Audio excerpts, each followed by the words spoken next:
আমি মৃত্যুর আগ পর্যন্ত এই তিনটি কাজ কখনো ছাড়ব না, কারণ এই তিনটি কাজ যেন আমি সব সময় করি।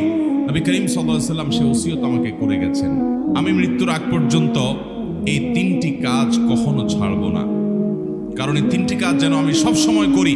নবী করিম সাল্লাল্লাহু আলাইহি ওয়াসাল্লাম সে ওসিয়ত আমাকে করে গেছেন। আমি এই কাজগুলো কখনো ছাড়ব না মৃত্যুর আগ পর্যন্ত। সাহাবী তার সংকল্পের কথা বলছেন। সে কাজগুলো কি? সাওমু সালাসাতি সিয়ামু সালাসাতি আইয়াম মিন কুল্লি শাহর, প্রত্যেক মাসে 3 দিন করে রোজা রাখা। প্রত্যেক মাসে 3 দিন করে কি রাখা? চান্দ্র মাসের 13, 14, 15 যেগুলোকে আইয়ামে বীজ বলা হয়। নবী করিম সাল্লাল্লাহু আলাইহি ওয়াসাল্লাম নিয়মিত রোজাগুলো রাখতেন। মাসের 13, 14, 15 এই দিনগুলোতে রোজা রাখবেন। তো সাহাবীকে নবী করিম সাল্লাল্লাহু আলাইহি ওয়াসাল্লাম 3 দিন প্রতি মাসে রোজা রাখতে বলেছেন। সেটা এই 3 দিন হতে পারে বা যে কোনো দিনও হতে পারে। এটি হলো প্রথম ওসিয়ত। দ্বিতীয় কি? ওয়াসসালাতুদ দুহা, চাষতের নামাজ যেন আমি কখনো না ছাড়ি। নবী সাল্লাল্লাহু আলাইহি ওয়াসাল্লাম আমাকে ওসিয়ত করেছেন। ওসিয়ত সাধারণ উপদেশ না, ওসিয়ত হলো মনের গভীর থেকে নিংড়ানো উপদেশ, যেটা কখনো ছাড়বা না।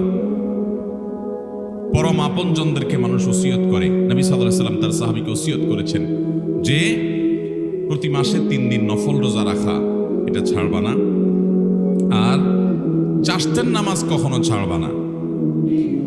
তৃতীয় যে ওসিয়ত করেছেন নবী সাল্লাল্লাহু আলাইহি ওয়াসাল্লাম তাকে, সেটা হলো ওয়ানাউমুন আলা বিত্রিন, এবং বিতরের নামাজ পড়ে যেন আমি রাতে শুই। যারা তাহাজ্জুদ পড়বে নিশ্চিত আছেন বা প্রবল সম্ভাবনা আছে, জোরালো তার সম্ভাবনা আছে, তারা তাহাজ্জুদের পরে বিতির পড়বেন, ঠিক আছে।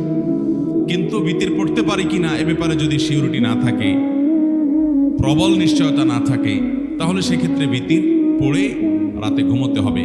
সেটাকে বিলম্ব করা যাবে না, বাদ দেওয়া যাবে না। নবী সাল্লাল্লাহু আলাইহি ওয়াসাল্লাম সে ওসিয়ত করেছেন। সহিহ মুসলিমের হাদিস আম্মাদান আয়েশা রাদিয়াল্লাহু তাআলা থেকে বর্ণিত হয়েছে, তিনি বলেছেন, কানান নবী সাল্লাল্লাহু আলাইহি ওয়াসাল্লাম ইউসাল্লি দুহা 4 ওয়া ইয়াজিদু মা শা। নবী সাল্লাল্লাহু আলাইহি ওয়াসাল্লাম প্রতিদিন 4 রাকাত চাষতের নামাজ পড়তেন, আবার কখনো কখনো তার চাইতে বেশিও পড়তেন, যতটুকু মনে চায়। অনেক বর্ণনা থেকে 8 রাকাত পর্যন্ত পাওয়া যায়। 4 রাকাতের বেশি 6 রাকাত হতে পারে, 8 রাকাতও হতে পারে। এই হাদিস থেকে বোঝা যায় যে 4 রাকাত তিনি অবশ্যই পড়তেন, এর বেশি কখনো কখনো 8 রাকাতও পড়তেন, 6 রাকাতও পড়তেন। সহিহ মুসলিমের হাদিসে আসছে, আবু যর গিফারী রাদিয়াল্লাহু তাআলা বর্ণনা করেছেন, নবী করিম সাল্লাল্লাহু আলাইহি ওয়াসাল্লাম বলেছেন, আল্লাহ রাব্বুল আলামিন আমাদের শরীরে যতগুলো অঙ্গ প্রত্যঙ্গ দিয়েছেন, যতগুলো জোড়া দিয়েছেন, এই প্রত্যেকটি জয়েন্ট, এই প্রত্যেকটি জোড়া আল্লাহর পক্ষ থেকে অনেক বড় অনুগ্রহ। প্রতিদিন এই জোড়া ঠিক থাকার কারণে আমরা মুভমেন্ট ঠিক মতো করতে পারছি, চলাফেরা ঠিক মতো করতে পারছি, অসুবিধা হচ্ছে না। এই যে আল্লাহ তাআলার এত বিশাল বড় নেয়ামত আমরা লাভ করতে পারলাম, সেজন্য প্রতিটি জোড়া, প্রতিটি অঙ্গের তরফ থেকে প্রতিদিন আমাদের সাদাকা করা উচিত। আমরা একবার সুবহানাল্লাহ বললে একটি জোড়া, একটা জয়েন্টের পক্ষ থেকে, অঙ্গের পক্ষ থেকে সাদাকা হয়। এর পক্ষ থেকে আল্লাহর শুকরিয়া আদায় করা হয়।